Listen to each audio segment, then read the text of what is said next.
हर किसी को अंधेरी रात का डर लगता है। मेघालय का नोह कलिकाई झरना चारों तरफ से बादलों से घिरा हुआ, मानो उसकी सुरक्षा कर रहा हो। रात के अंधेरे में बहने वाले पानी की आवाज ऐसी लगती थी जैसे किसी कैदी को जंजीरों में जकड़ रखा हो और वो उनसे छूटने की कोशिश कर रहा हो। तभी गांव की ओर से एक शोर गूंजता हुआ झरने की तरफ आया। एक भीड़ एक लड़के के पीछे भाग रही थी जिसके हाथ में चाकू था। वो लड़का भागते भागते नोह कलिकाई झरने पर आकर रुका। भीड़ भी कुछ दूर रुक गई। इसने मेरी बेटी को मार डाला, एक आदमी चिल्लाया। इसे भी वैसे ही तड़पा तड़पा कर मारो। अचानक उस लड़के को एक आवाज सुनाई दी, कूद जाओ, कूद जाओ, खत्म कर दो इस जीवन को, कूद जाओ। वो भूतिया झरना है, हम वहां नहीं जाएंगे। इधर आजा चुपचाप, भीड़ चिल्ला रही थी। उस लड़के को कुछ सुनाई नहीं दे रहा था।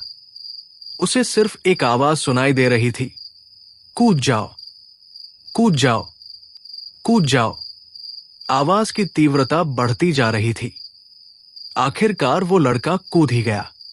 हे भगवान, ये तो कूद गया। आज तक यहां कोई मरा नहीं था, आज ये मर गया। एक औरत बोली, चलो वापस चलो, आज के बाद कोई यहां लौट कर नहीं आएगा। सारी भीड़ अपने अपने घर को लौट गई। इस घटना के कुछ साल बाद मेघालय से लगभग 2000 किलोमीटर दूर दिल्ली में राजेश नाम का लड़का अपने मां बाप को सोलो ट्रिप पर मेघालय जाने के लिए मना रहा था। सोलो ट्रिप मतलब अकेले जाएगा? तुझे हो क्या गया है राजेश? उसकी मां ने कहा, अरे मां, सोलो ट्रिप का मतलब ये नहीं कि मैं सच में अकेला हूं। आजकल ग्रुप ट्रिप होती है, ट्रैवल एजेंसी सब अरेंज करती है। तू हमें बेवकूफ समझता है क्या? पापा, मैं बच्चा नहीं हूं और हम ग्रुप में जाएंगे जिसमें अजनबी लोग होंगे, पर सबकी डेस्टिनेशन सेम होगी। फिर भी अजनबी लोगों के साथ कैसे भरोसा कर सकते हैं? मां ने कहा, मां, हर कोई ट्रिप पर एंजॉय करने के लिए ही आता है, प्लीज मुझे रोकिए मत। मुझे जिंदगी में कुछ नया एक्सप्लोर करना है। काफी देर तक बहस के बाद राजेश ने अपनी मां को मना लिया। पिता थोड़े अन्य तो थे, लेकिन उन्होंने भी अनुमति दे दी। ठीक है, लेकिन कोई गड़बड़ हुई तो सीधे घर वापस आना, समझे? जी पापा, बिल्कुल। अगले दिन राजेश ने अपना सफर शुरू किया। दिल्ली से मेघालय तक का सफर लंबा था। ट्रेन में सफर के दौरान उसने अपने ग्रुप के लोगों से मुलाकात की। मनदीप, इरफान, सलीना, ज्योति और राहुल। ट्रेन का सफर खत्म होने के बाद उन्होंने बस से अपनी मंजिल की तरफ बढ़ना शुरू किया। ये पहाड़ और हरियाली देखकर तो मन ही शांत हो गया। सीरियसली, इट्स अमेजिंग, ज्योति ने कहा। बस अब एक पतली सी सड़क पर चल रही थी।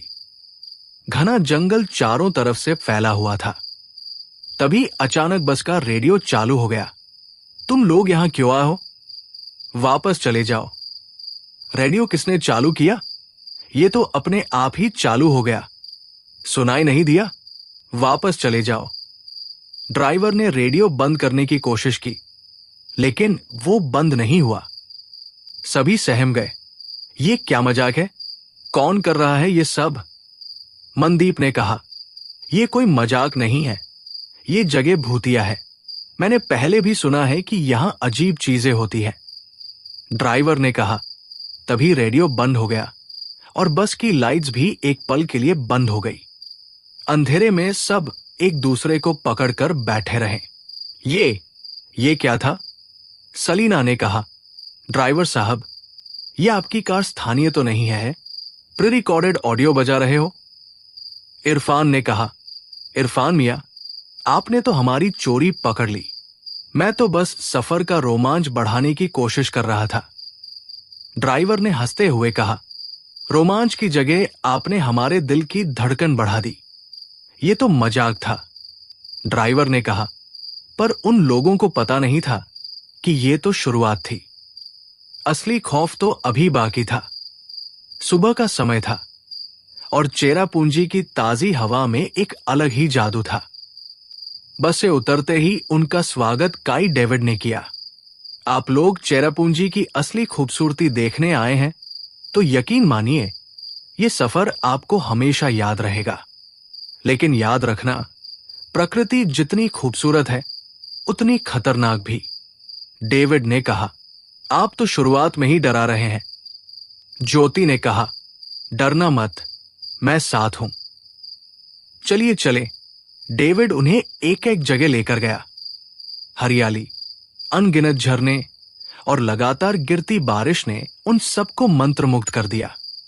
बादलों के पीछे चलते हुए उन्हें ऐसा लग रहा था जैसे वो किसी जादुई दुनिया में आ गए हों। ये जगह तो सपनों जैसी है, मैं यही रहना चाहती हूं। सलीना ने कहा, यहां सिर्फ घूमने में मजा है, रहना मुश्किल है, हमेशा बारिश जो होती है। डेविड ने कहा, जो भी हो, ये सफर जिंदगी भर याद रहेगा। मनदीप ने कहा, घूमने के बाद वो एक छोटी सी ढाबे नुमा जगह पर बैठे। खाने पीने के बीच बातचीत शुरू हो गई और डेविड ने उन्हें नोहकलिकाई वाटरफॉल के बारे में बताया। आप लोग नोहकलिकाई वाटरफॉल के बारे में जानते हैं? डेविड ने पूछा। बस इतना पता है कि एशिया का सबसे ऊंचा झरना है। राहुल ने कहा, यह सिर्फ झरना नहीं, इसके साथ एक खौफनाक कहानी भी जुड़ी है। कहानी के मुताबिक कई साल पहले यहां एक महिला रहती थी जिसका नाम लिकाई था। उसने अपने बेटी को पालने के लिए दूसरी शादी की, लेकिन उसका दूसरा पति बहुत ही क्रूर था। उसने लिकाई की बेटी को मारकर उसका मांस पका दिया। जब लिकाई को यह सच्चाई पता चली तो उसने इस झरने से कूदकर जान दे दी। तभी से इसे नोहकलिकाई वाटरफॉल कहते हैं। लोग कहते हैं कि यहां जाने वाले को आत्महत्या करने के ख्याल आते हैं, इसीलिए इसे भूतिया जगह माना जाता है। सभी के चेहरे पर डर और अजीब सी बेचैनी साफ दिख रही थी। ओ गॉड, दिस इज हॉरिफाइंग। लेकिन क्या यह सच है? ज्योति ने कहा, मैंने ये चीज फर्स्ट हैंड एक्सपीरियंस की है, मैं आपको वहां जाने की सलाह नहीं दूंगा। डेविड ने कहा। सभी ने उस जगह जाने की इच्छा जताई, लेकिन डेविड ने मना कर दिया। रात में सभी अपने कमरे में लौट आए, लेकिन राजेश के मन में उस जगह को देखने की इच्छा हो रही थी। उसने राहुल से बात की। राहुल, मुझे नोहकलिकाई वाटरफॉल जाना है, तुम मेरे साथ चलोगे? तुम पागल हो गए हो क्या? डेविड ने मना किया था ना। राहुल ने कहा, बस एक बार देखेंगे और लौट आएंगे। यार प्लीज। राजेश ने कहा, ठीक है, पर जल्दी वापस आना होगा। राहुल ने कहा। रात के सन्नाटे में दोनों चुपके से होटल से निकलकर झरने तक पहुंच गए। झरने की गड़गड़ाहट और उसकी ऊंचाई देखकर वो दंग रह गए, लेकिन तभी उनके दिमाग में अजीब ख्याल आने लगे। कूद जाओ, कूद जाओ, ये जीवन बेकार है, कूद जाओ। राजेश, ये आवाज सुन रहे हो ना? राहुल ने कहा, हां, हमें यहां से निकलना चाहिए। राजेश ने कहा। राजेश ने वहां से हटने की कोशिश की, लेकिन राहुल वहीं रुक गया। राहुल, चलो यहां से, कूद जाओ, कूद जाओ, कूद जाओ। बाकी की कहानी दूसरी वीडियो में।